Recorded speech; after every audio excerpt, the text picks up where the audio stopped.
Good morning. Am I audible?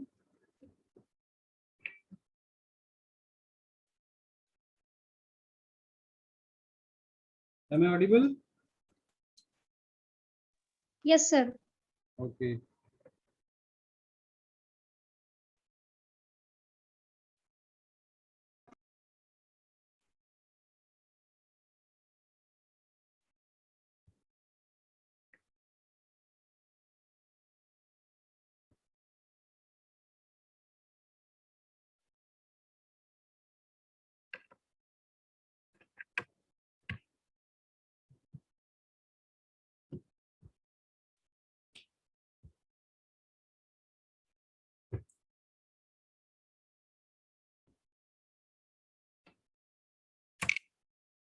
तो सबका mid सम exam कैसा हुआ? Second mid sem.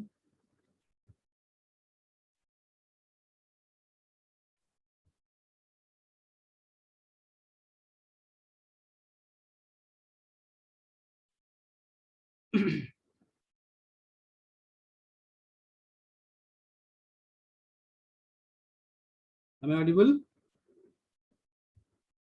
Yes, sir. Yes. So, how much marks will you expect from the second mid sem?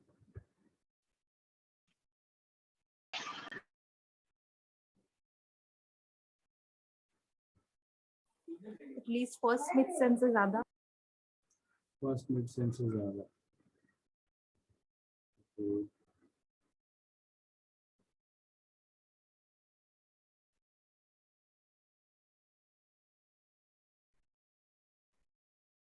So, आज second mid sem का जो question है पहले उसको डिस्कस करेंगे, क्योंकि कुछ लोग हैं जो कि क्वेश्चंस को ठीक ढंग से नहीं किए, या फिर मे बी या वो समझ नहीं पाए हैं या क्या. So let me share the questions first.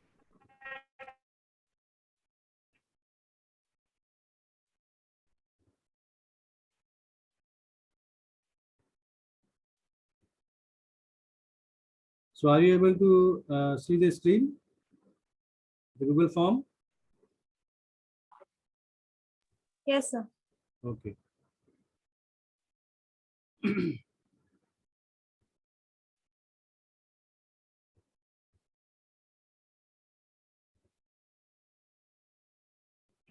So here are the solutions as well as the questions.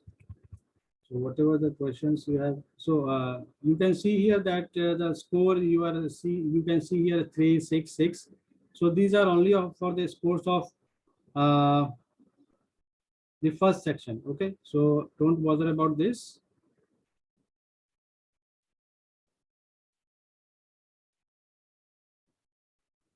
Responses are loading. Just wait for a minute.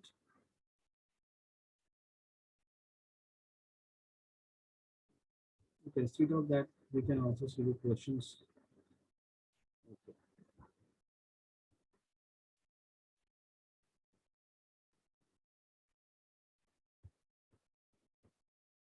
Are you able to see the section A?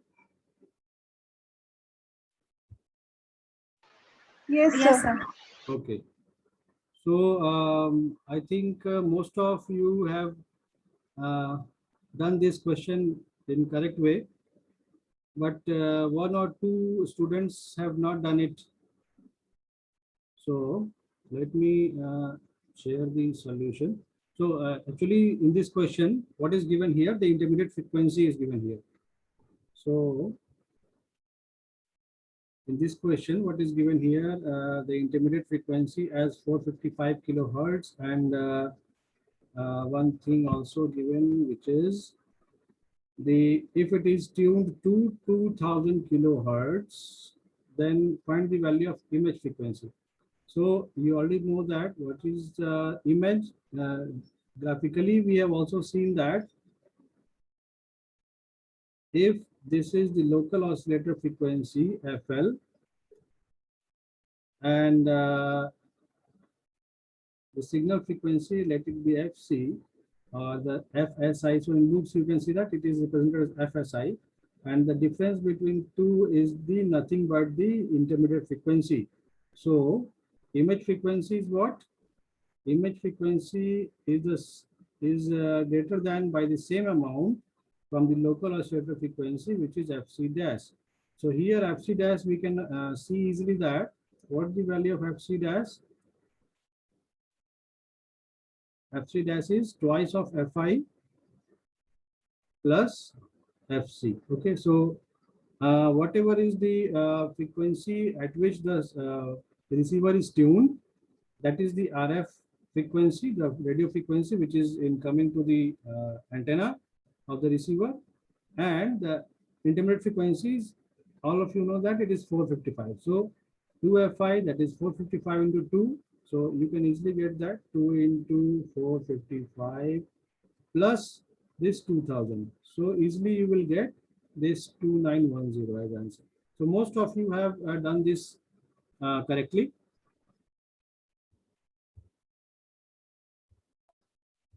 Yes, sir. Okay, so now I think responses has been uploaded.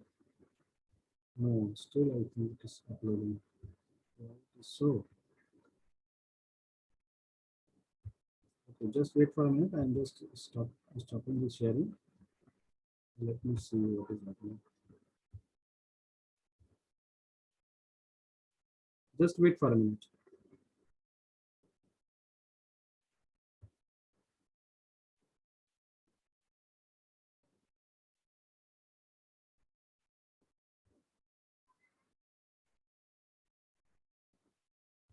Okay. So I'm sharing the screen again.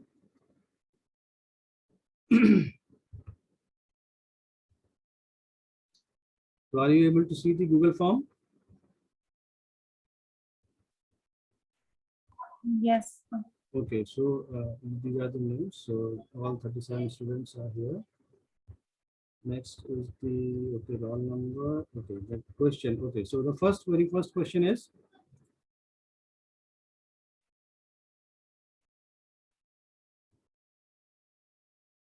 yes. So the very first question, I think all of you can clearly see the screen. The question. So you can see here very easily that out of 37 students, one student has given the wrong answer as 4455 kilohertz. Okay, and 35. So one student has not answered this question. Okay, so yes. The next. Sir, I have answered, but Yes, yes. unfortunately it is unticked. What unfortunately, Arun? Sir वो untick हो गया था sir, हम आपको call करके बताए थे sir, हम अच्छा, आंसर भी बताए अरुण। थे उसमें क्या क्या ओके ओके, ठीक है।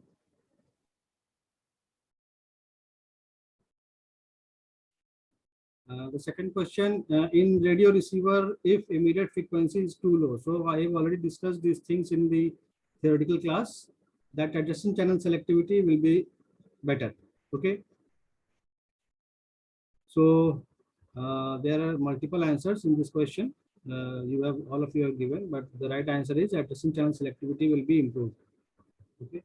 Next question is, if the sampling frequency is 20,000 samples per second, then the maximum frequency for the reconstruction of the signal is.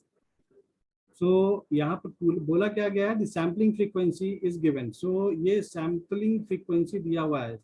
Okay, fs is given, and you have to find out the maximum frequency. So we already know the relation between the maximum frequency and the sampling frequency.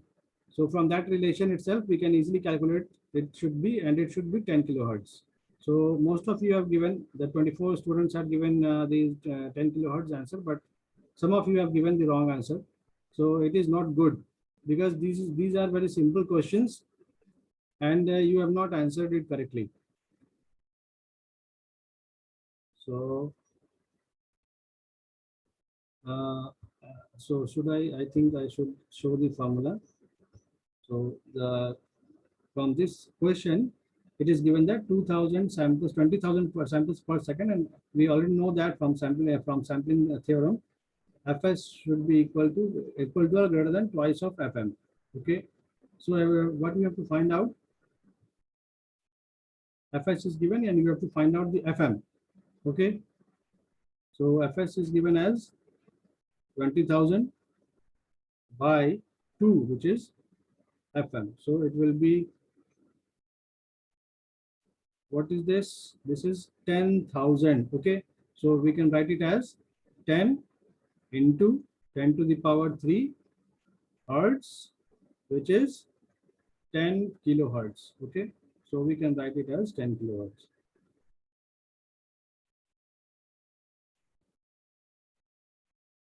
Okay, the next question. Which of the following is analog modulation technique? It is very simple question. So Arun, I think this is also you have left. Sir, third one, sir. Okay. 1, 3. Okay. In this third- section, 2 question. Okay, third question you have left. Okay, fourth question you have corrected right, but only 36 students have answered this question. Okay, so time is the right answer, and all of the other techniques are PCM, ASK, and FSK. These are the digital modulation techniques which we have to study. Okay, so in further classes we will study these techniques. So which of the following analog, fifth question is, which of the following analog modulation schemes requires the minimum transmitted power and minimum channel bandwidth? Okay, so this is also a very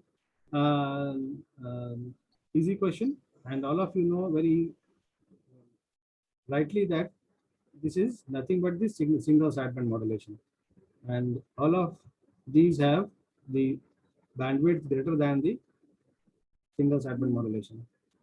Okay, so but in this question also, 2 students have done it incorrectly. So is there any confusion that SSB should have the minimum power and minimum bandwidth?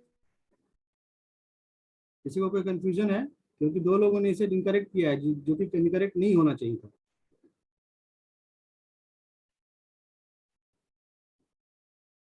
Okay, so local oscillator frequency in super heterodyne receiver is, देखो ये class ये just exam के पहले 2 दिन पहले या 3 दिन पहले ही, और उसके बाद 2 दिन आप लोगों की छुट्टी भी रही, 3 दिन आप लोगों की छुट्टी रही, फिर भी आप लोगों ने ये बेसिक सिली क्वेश्चन में मिस्टेक किया है आप लोगों ने, तो ये अच्छी बात नहीं है. लोकल ऑसिलेटर फ्रीक्वेंसी मैं 1000 बार बता चुका आप लोगों की, लोकल ऑसिलेटर फ्रीक्वेंसी हमेशा ज़्यादा होगा इनकमिंग फ्रीक्वेंसी से. उसमें भी 8 लोगों ने यहाँ 8, 9, 12 लोगों ने यहाँ पर मिस्टेक किया है.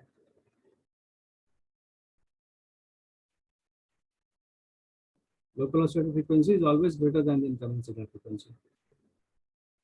So इसमें incorrect नहीं होना चाहिए था किसी का. Okay, next question. इसमें multiple answers हैं. Consider the sinusoidal modulation in an AM system. Okay, assuming no over modulation. Okay, the case is here for no over modulation. Over modulation नहीं है. The modulation index when the maximum and minimum values of envelope respectively are.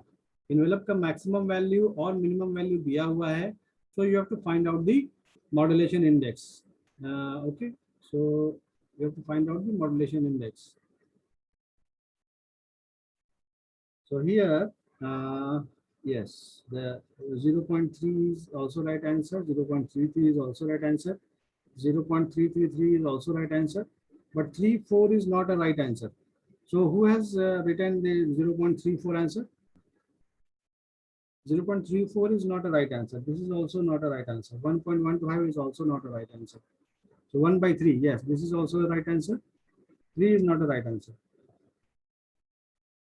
This is the right answer. This is the right answer. Okay. So जो जिन्होंने भी 0.5 किया है, 11 students ने 0.5 किया है. क्यों ऐसा होता है मुझे समझ में नहीं आता है, क्योंकि ये बहुत ही सिंपल क्वेश्चन था. ये भी बहुत सिंपल क्वेश्चन था. आप सभी लोग जानते हैं कि अगर मिनिमम और मैक्सिमम वैल्यू दिया हो, अच्छा कुछ लोगों ने आई थिंक ये किया है 3/6 कर दिया है इसे, और 1/2 तक 0.5 ला दिया है, जो कि गलत है, क्योंकि यहाँ पर मिनिमम और मैक्सिमम वैल्यू दिया हुआ है. आप 3/6 कब करते हैं? जब VM और VC दिया होता है, यानी कि मॉड्यूलेटिंग सिग्नल का वोल्टेज दिया होता और कैरियर का वोल्टेज दिया होता Vm बाई Vm और Vc दिया होता तब 3/6 करते। ओके, बट ये दिया हुआ नहीं है। क्वेश्चन में दिया हुआ क्या है? It is given minimum and maximum value. Envelope का मिनिमम और मैक्सिमम वैल्यू दिया हुआ है, तो हम लोग ये ऑलरेडी जानते थे कि क्या होता है। Modulation index is equal to V max minus V min by V max plus V min, Vmax है ना? plus Vmin. ये हमने बहुत बार देखा है, हमने इस पर न्यूमेरिकल भी सॉल्व किया है क्लास में। सो ये बहुत ही सिंपल था, 6 माइनस 3/6 प्लस 3, तो जस्ट 3/9 होता। 6 माइनस 3/6 प्लस 3 आंसर होता यहाँ से अगर आए तो। और ये क्या होता? 3/9 विच इज 1/3 विच इज 0.33। अगर इसे हम रेकरिंग में लिखना चाहें तो 0.333 ये चलता रहेगा, है ना? ये 3 चलता रहेगा, लेकिन ये 3 4 नहीं लिख सकते हैं। 3 4 कब लिखते? जब ये 0.0335 या 6 आता, यानी कि 5 से ज्यादा वैल्यू आता, तब हम इसे 0.34 लिख सकते थे।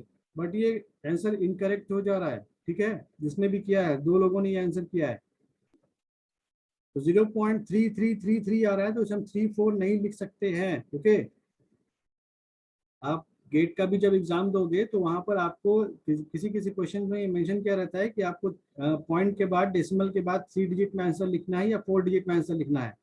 तो इस क्वेश्चन में 3 डिजिट में हो, 4 डिजिट में हो या 5 डिजिट में हो, आंसर 0.333333 ही होगा। ओके, 3 4 इसे नहीं लिख सकते हैं हम।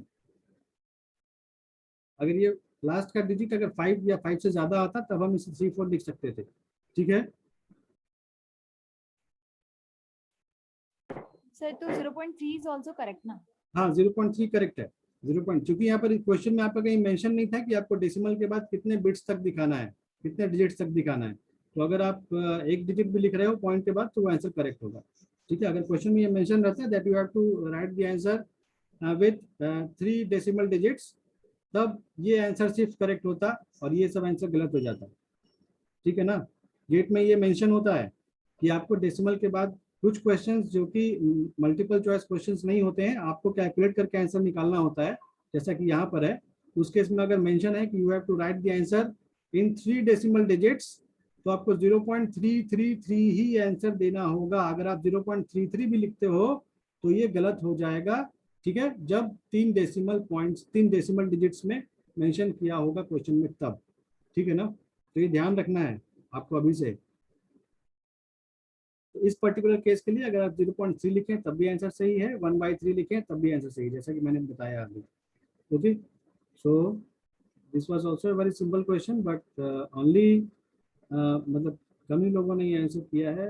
अच्छा, 1 2 3 4 5 6, अच्छा ज्यादा लोगों ने गलत नहीं किया, लेकिन ये किसी का भी गलत नहीं होना चाहिए था। Okay, next question is CT and MT are given. CT and MT, that is carrier and modulating signal is given, and the modulation index of the generated AM signal is 0.5. Okay, modulation index दिया हुआ है, then you have to find out the quality that quantity, I think यहाँ पर quantity लिखना चाहिए था, तो यहाँ पर रेशियो दिया हुआ है, you have to find out the total power to carrier power, total power और कैरियर पावर का रेशियो फाइंड आउट करना था, है ना? तो यहाँ पर जब रेशियो फाइंड आउट करना था तो 1 -1/8 -1/8 ये सारे रॉन्ग आंसर्स हैं।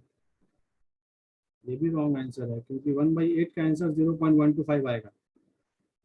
1/8 को जब डेसिमल में लिखेंगे तो 0.125 आएगा, जो कि गलत है। और 1 to 5 को ही 1.113 लिख सकते हैं, बट ये आंसर गलत है।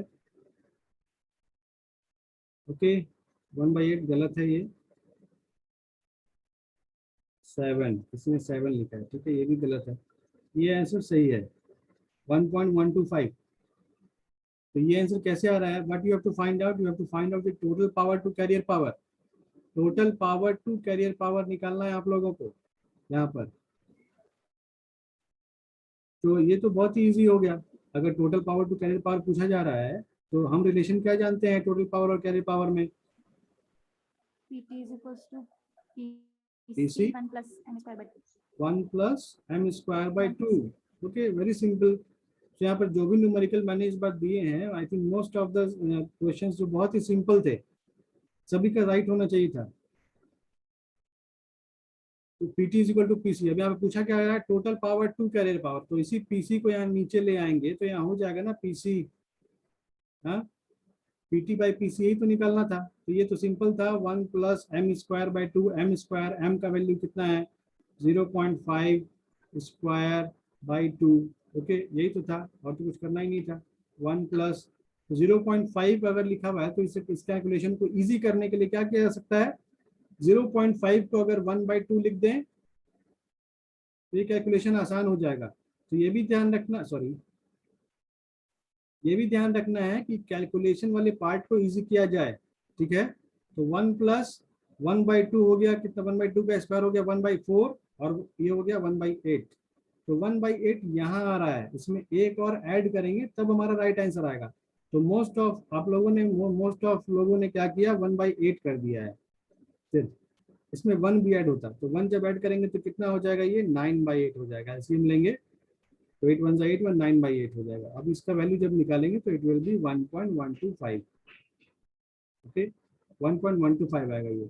सो 9/8 इज द राइट आंसर। अगर किसी ने 9/8 भी लिखा होता तो वो भी राइट आंसर होता, ठीक है, क्योंकि यहाँ पर ऐसा मेंशन नहीं है कि आपको डेसिमल में लिखना है, वो रेशियो में भी आंसर आप लिख सकते थे। तो ये आंसर होगा। तो ये सारे जो क्वेश्चन है किन्हीं और गलत नहीं होना चाहिए था, but everything requires some effort. अगर आप रिविजन कर रहे हो तो आप कर सकते हो, अदरवाइज अगर आप सिर्फ कॉपी पेस्ट कर रहे हो तो आपको ये कहीं फायदा करने वाला नहीं है, क्योंकि आगे आपको कंपटीशन भी फेस करना है।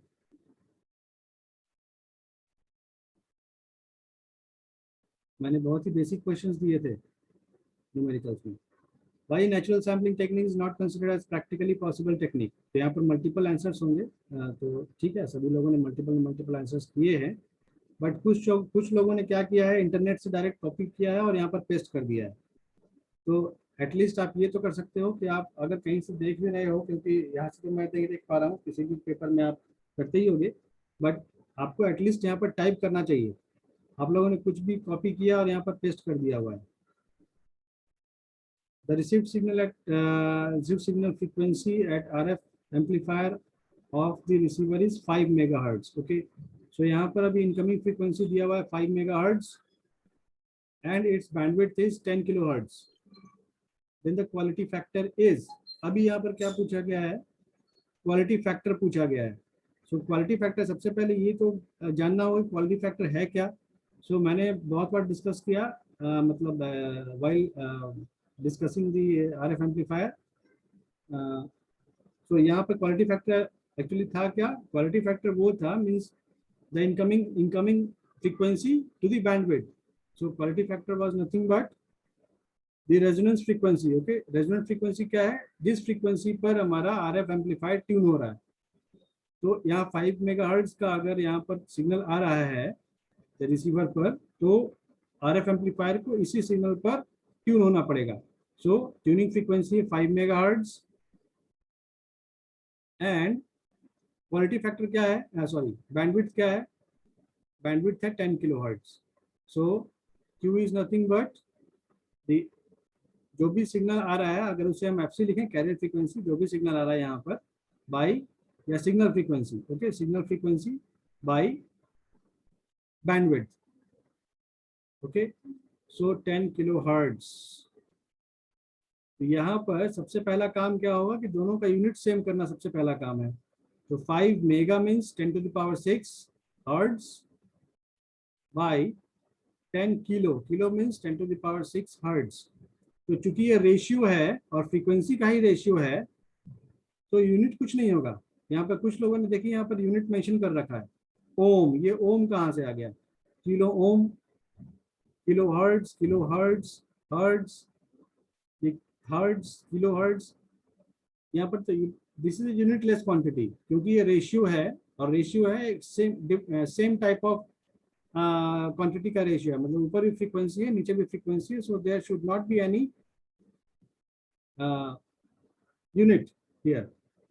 तो आंसर क्या आएगा, सॉरी यहाँ पर मैंने कुछ यहाँ पर मिस्टेक किया है, क्या मिस्टेक किया है,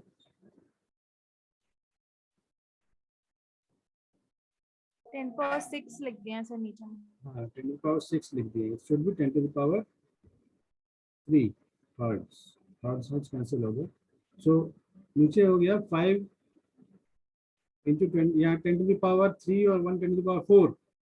तो अगर 10⁻⁴ है मीन्स ऊपर कितना बचेगा, ओनली 10⁻² ही बचेगा, जो कि कितना आएगा 500। तो 500। यस, सो ये 500 आएगा। तो जिन्होंने 500 लिखा है और 500 के साथ हर्ट्ज जो मेंशन कर दिया है, इसके कारण ये गलत आंसर हो गया। Okay, so this is a unitless quantity, so for this we will mark as 0 because answer is only 500, not 500 kilohertz, or neither it is 500 hertz. So answer is only 500. So this 500 is the answer. ये सारे answers गलत हो जाएंगे आपके। अगर आपने 0.5 kilo hertz लिखा है, 0.5 किलो हर्ट्ज तो होगा ही नहीं, ठीक है, ये सारे आंसर गलत होंगे। 0.5 किलो ओम, ये ओम कहाँ से आ गया नहीं पता, चलो ठीक है। सो ये सभी कुछ डिस्कस किया गया था क्लास में। आपने अगर थोड़ा सा भी अगर कॉपी पलट कर देखा होता या लेक्चर देखा होता तो आप आसानी से इसे सही कर पाते, ठीक है। Going to further question. Okay, what is the reason behind diagonal clipping in envelope detection of AM demodulation? envelope detection में diagonal clipping क्या था? diagonal clipping किन्हीं को याद है? diagonal clipping था क्या? diagonal clipping क्या होता है? हमारा जो मॉड्यूलेटेड सिग्नल होता है, that modulated signal will have some this type of what envelope, और इसी envelope के अंदर क्या है, ये कैरियर सिग्नल है। So diagonal clipping is what? Diagonal clipping क्या था, जब at the time of demodulation capacitor charging और डिस्चार्जिंग के कारण जब वन ऑफ द जो पीक्स हैं वो छूट जाते हैं, वन ऑफ द पीक्स जब छूट जाते हैं, इन दैट केस तब उसे कहते हैं डायगोनल क्लिपिंग। सो इसमें भी बहुत सारे आंसर्स आए हैं, सो बट इनमें से जो मेन आंसर होगा वो क्या है, due to discharging of the capacitor at a larger speed. अगर ज़्यादा स्पीड से कैपेसिटर डिस्चार्ज हो जाता है, in that case one or several peaks of the signal will be left behind. Okay, so बहुत लोगों ने इसका आंसर किया है और सही भी है, ठीक है। तो दिस इज एक बार रिपीट कीजिएगा। ओके, क्या रिपीट करना है? हाँ सर, आप बोले कि जो चार्जिंग स्पीड रहता है वो बहुत ज्यादा रहता है। हाँ, चार्जिंग डिस्चार्जिंग, जब कैपेसिटर, मैंने क्या कहा कि कैपेसिटर क्या है, कैपेसिटर हम क्या जानते हैं, क्योंकि जो सिग्नल है, तो हमारे पास जो पीक्स है वो पीक्स क्या क्या है, वो पीक्स है, मान लें ऐसा पीक्स है,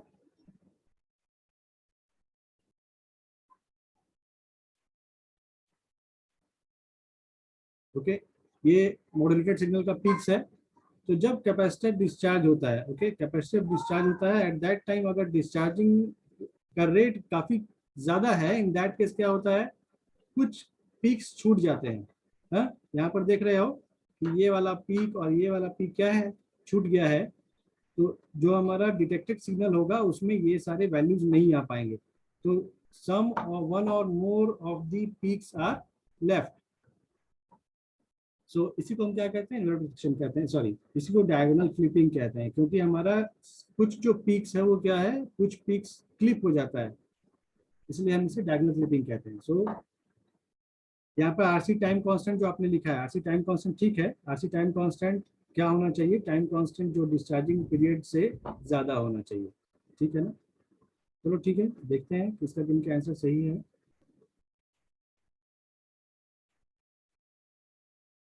okay, so let us move to the next question. Differentiate between narrow band FM and wide band FM. So these are simple questions.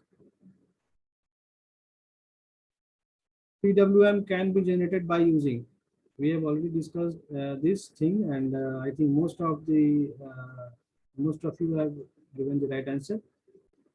discuss characteristics of a receiver. Okay, so the characteristic of receiver we have also discussed this. हम लोगों ने 3 characteristics देखा, 3 या 4 characteristics आपको वही लिखना था, but some of you have written, सब कुछ लोगों ने कॉपी पेस्ट कर दिया है इंटरनेट से उठाकर डायरेक्ट। सैम्पलिंग थ्योरम वाले पार्ट में भी कुछ लोगों ने आई थिंक मोस्ट ऑफ लोगों ने जस्ट कॉपी पेस्ट कर सर दिया। हेलो सर, कैरेक्टरिस्टिक हेलो हाँ, hello yes, sir, characteristic selectivity और सेंसिटिविटी होगा। सिर्फ सेलेक्टिविटी और सेंसिटिविटी नहीं होगा, उसमें और भी सारी चीजें हैं जो होंगी, मतलब और भी सारी चीजें, मतलब सेंसिटिविटी, सेलेक्टिविटी, फिडेलिटी, 3-4 मैंने डिस्कस किया था क्लास में, ठीक है। ये तो यस एक नंबर सर, का बट इसीलिए 2 ही लिखे, मतलब मेनली सेलेक्टिविटी और सेंसिटिविटी, तो उसी को डिफाइन किए। ठीक है, हाँ ठीक है, फिडेलिटी भी होगा। तो बेसिकली 3 ही हैं ये जो मैंने डिस्कस किया था क्लास में, ठीक है। अगर 2 भी लिखे हैं तो मार्किंग तो होगा, बट एक्चुअली इशू सबसे बड़ा ये है कि आप लोग मोस्ट ऑफ लोगों ने क्या किया है, जस्ट इंटरनेट से कॉपी पेस्ट किया है, सो ये सही नहीं है। तो जिन लोगों का तो बहुत ही बेतुका आंसर है, जिन्होंने कॉपी पेस्ट किया है लेकिन उन्हें पता नहीं है क्या कॉपी पेस्ट किया है। मैं 1-2 एग्जांपल दिखाता हूँ आप लोगों को। उन्होंने कॉपी पेस्ट तो किया है लेकिन उन्हें पता ही नहीं कि उन्होंने क्या कॉपी पेस्ट किया है।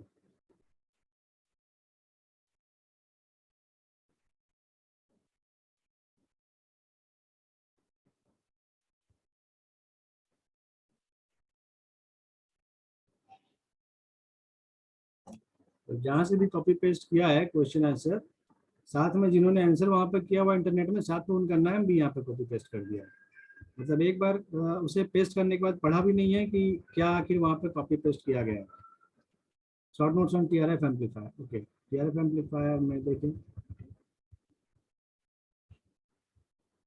सो ठीक है, मैं ये आप लोगों को जस्ट कहना चाह रहा हूँ कि अगर आप लोग रिवाइज नहीं कर रहे हो तो ये आपके लिए लॉन्ग टर्म में बहुत ही बुरा है, क्योंकि ठीक है अभी ऑनलाइन क्लासेस चल रहा है, लेकिन ऑनलाइन क्लासेस अगर चल रहा है तो आपको ज़्यादा सीरियसनेस दिखाना पड़ेगा, क्योंकि आपको हम देख नहीं पा रहे हैं कि आप लोग क्या कर रहे हो।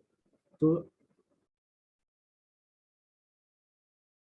अगर आप लोग नहीं कर रहे हो ठीक ढंग से तो लॉन्ग रन में आपको ये बहुत ही बुरा फंसाने वाला है, क्योंकि after all of you have to face competitive exams, और कॉम्पिटिटिव एग्जाम्स में आपको इतना ज़्यादा ये नहीं मिलेगा कि आप लोग इतना इसमें कॉपी पेस्ट कर पाओ। Compare among different sampling techniques, ठीक है। इसमें अगर आप लोगों ने 1-1, 2-2 भी डिफरेंस लिखा होता कंपैरिजन तो कोई दिक्कत नहीं थी। देखिए जैसे यहाँ पर मैं आपको दिखाता हूँ, ये देखिए वंदना पांडा, यहाँ पे किसी का आंसर यहाँ किया हुआ है, कंपैरिजन कहीं कॉपी पेस्ट कर लिया यहाँ से इंटरनेट से, और यहाँ पर वंदना पांडा का जो 30/5/2020 का आंसर किया हुआ था वो यहाँ पर उठाकर कॉपी पेस्ट कर दिया है। तो एक बार पढ़ भी नहीं रहे हो आप, कॉपी पेस्ट करने के बाद यहाँ से 1 आंसर सानिया शीतल, सो जिन्होंने भी किया है, मैं तो आंसर देख पा रहा हूँ कि किसने किया है, बट ये आपको लॉन्ग रन में बहुत ही ज़्यादा दिक्कत देगा, क्योंकि आप पढ़ाई नहीं कर रहे हो। आप इस ऑनलाइन क्लासरूम का, ऑनलाइन टेस्ट का बहुत ही ज़्यादा फायदा उठा रहे हो, जो कि लाइफ फिर इसका फायदा उठाएगा आपके लिए।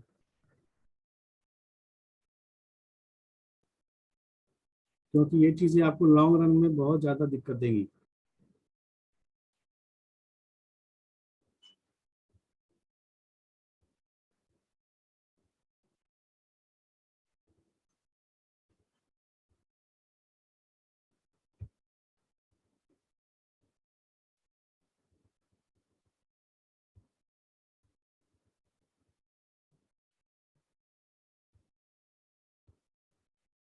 कम से कम ऐसा चीज़ लिखो जो कि लगे कि नहीं आप लिखे हो कुछ, बस उठाकर कॉपी पेस्ट कर देने से तो ये सॉल्यूशन नहीं होगा। यहाँ पर आपको मार्क्स दिख जाएगा, बट विदाउट कंपटीशन फेस के आप आगे नहीं बढ़ पाओगे।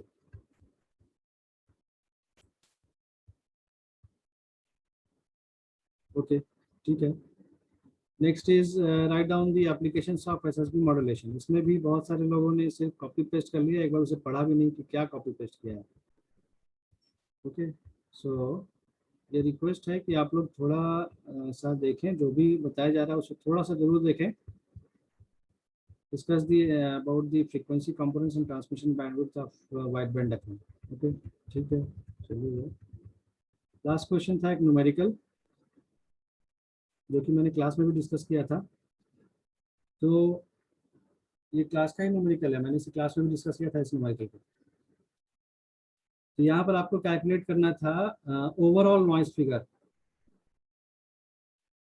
ओवरऑल नॉइस फिगर आप लोगों को यहाँ पर कैलकुलेट करना था। तो यहाँ पर सबसे पहले जो भी डीबी में, मैंने ये बताया था उस वक्त कि जो भी वैल्यूज यहाँ पर डीबी में है, आपको पहले उसे रेशियो में कन्वर्ट करना होगा। और कैस्केडेड एम्पलीफायर के लिए नॉइस फिगर का रिलेशन हमने देखा था, तब उसमें वैल्यूज पुट करने हैं। तो जो भी वैल्यूज डीबी में दिए हैं, आपको डीबी से रेशियो में कन्वर्ट करना है। और जब नॉइस फिगर निकालते हैं लास्टली फॉर्मूला में पुट करने के बाद, जो भी वैल्यू आएगा वो वैल्यू आएगा रेशियो में, ठीक है। और उस रेशियो को फिर से डीबी में कन्वर्ट करना होगा। ओके, फिर से इसे डीबी में कन्वर्ट करना होगा। तो जो भी आंसर आएगा तब वो डीबी में आंसर आएगा, बिकॉज आपको यहाँ क्वेश्चन में क्लियरली मेंशन है, you have to find out the noise figure in terms of dB only, not in the ratio. अगर सिर्फ you have to find out the overall noise figure लिखा होता तो आप रेशियो में निकाल कर भी छोड़ देते तो चलता, बट यहाँ पर डीबी मेंशनड है, सो आपको डीबी यहाँ ध्यान देना है कि डीबी में ही आंसर निकालना है, ठीक है।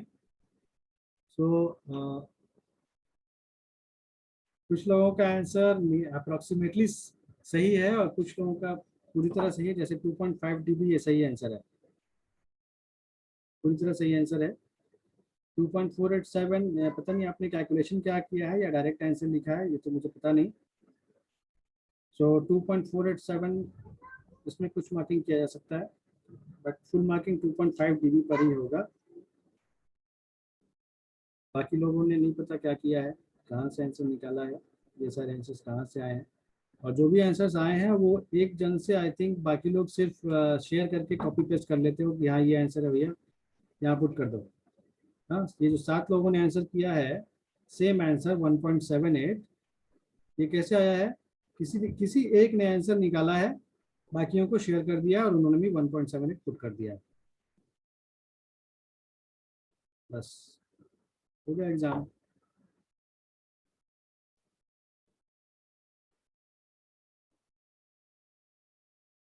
जो भी खुद से आंसर कर रहे हो उनके लिए बहुत बहुत कॉन्ग्रेचुलेशन है कि आप लोगों ने सारे क्वेश्चंस या जो भी क्वेश्चंस किए अपने तरीके से किए, ना कि कहीं से कॉपी पेस्ट किए।